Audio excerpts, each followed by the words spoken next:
पायी देव गेला धनगर वाड्यात, माळसा राणी टाके त्याला कोड्यात, सरळ काढलं माळसा बाईला येड्यात, तरी बी बांधला या बानूच्या बेड्यात.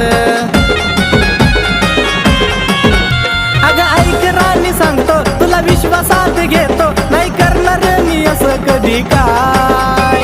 अगं ऐक राणी सांगतो तुला विश्वासात घेतो, नाही करणार मी असं कधी काय.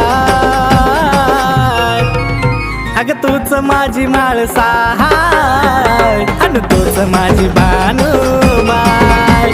अगं तूच माझी माळसा हाय आणि तूच माझी बानूबाई.